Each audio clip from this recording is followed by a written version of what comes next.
You aren't bad at Modern Warfare 3 because of the developers. You're bad because you can't adapt to the game.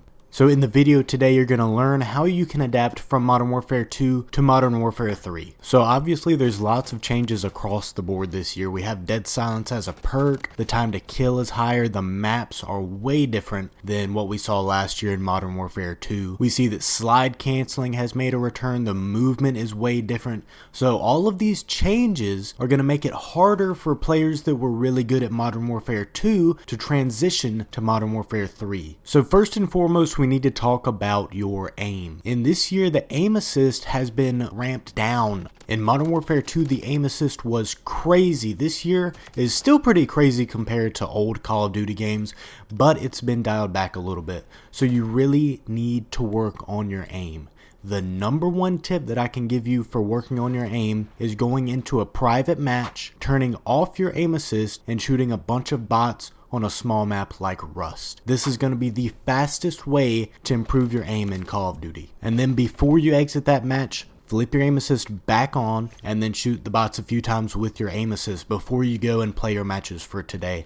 I do this every single time before I play Call of Duty, and it has been the number one thing that I've done that's improved my aim. Going along with this, you want to make sure that you are on the perfect sensitivity for you. This is going to differ for every single player. However, I play on a 5.5, which I realize is a very slow sensitivity compared to what most people play on, but you can see in my gameplay, I'm a slower type of player. I hold down the objective for my team. I hold down lanes with an assault rifle. That's my role in the game. Playing on a slower sensitivity does not hold me back at all, but it makes me much better in those long range gunfights when hitting every single shot is very important. And keeping aligned with the settings, you also want to adjust your dead zone settings. And what you're going to want to do is make your dead zone as low as you can get it while still avoiding stick drift. This is going to be another thing that's crucial to make sure you have good aim. Moving right along to the next topic in today's video, it's going to be peeking. So in this game, you have more health and you die much slower, which makes it easier to peek other players. When, say, an AR player is holding down a lane, you can peek that. He'll shoot you 2 or 3 times. You can regenerate your health. That gives you information for your team. As an AR player, one of the most frustrating things is hitting a player 2 or 3 times and then they get out of the gunfight, because now the entire enemy team knows exactly where you are and you know that player is not going to peek you again, especially if they're using a submachine gun. Now the exception to this is going to be when the enemy team is sniping. In competitive right now, there are no snipers allowed, or at least they're GA'd, so we don't have to worry about that as much. But if you're playing public matches, you got to be careful for snipers when you're doing this. But peeking is a very powerful method compared to last year when a TAC 56 could hit you in 3 headshots anytime you tried to peek them.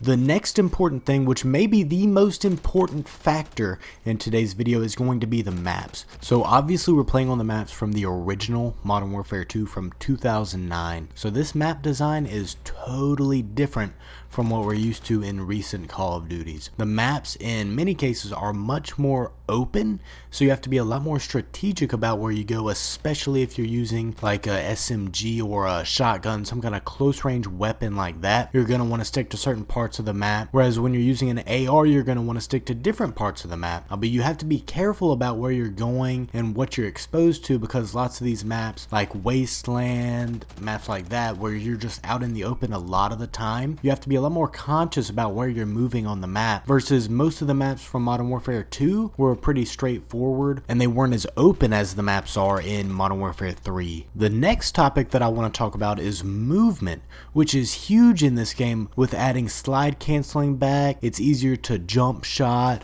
Drop shotting isn't as effective as it was last year. The movement is totally different and it makes a whole different type of skill gap. So with this new movement, it makes it much easier for players that are using a SMG to maneuver on you when you're holding a power position on the map. So this also ties in to my previous points that talk about aim and map design, where you need to be much more accurate with your shots, where players are able to move around the map much more freely. And you also need to learn the maps and be conscious of where you can be flanked from, corners where people can slide cancel around, and things of that nature. A lot of players also aren't using this movement to their advantage when it comes to playing aggressive, because they're so used to, like in Modern Warfare 2, where you could mostly just jump shot and drop shot and dive occasionally, but you couldn't slide cancel. And then obviously you have perks like the assault glove, make it much easier to have an aggressive play style using the movement in this game. And next I want to briefly go over the grenades. So the grenades in this game, as we know, are absolutely crazy. EOD is basically busted in the current state of the game, so you really have to use trophy systems every time you're playing unless you just want to get grenaded to death, especially when you're playing like domination and hardpoint. Also, make sure that you're using the busted grenades to your advantage and you're always using your frags or simtexes. The last topic that I want to talk about is dead silence. So dead silence is one of the biggest changes in this game, where it's no longer a field upgrade, but it's now a perk again. So you have to play like you did in older Call of Duties, where any enemy can maneuver on you without being able to hear them. This makes it much more difficult for especially AR players like myself, when an SMG player can come up right behind you and you won't hear anything. So you have to be much more aware of your surroundings and where the enemies could be coming from in order to prevent that from happening. You also need to be running dead silence if you want to be decent at this game. So guys, that's going to do it for today's video. I hope you enjoyed it. If you did, make sure to drop a like down below and comment if you have any additional feedback, and a subscribe is always appreciated. But I hope you guys have a fantastic day.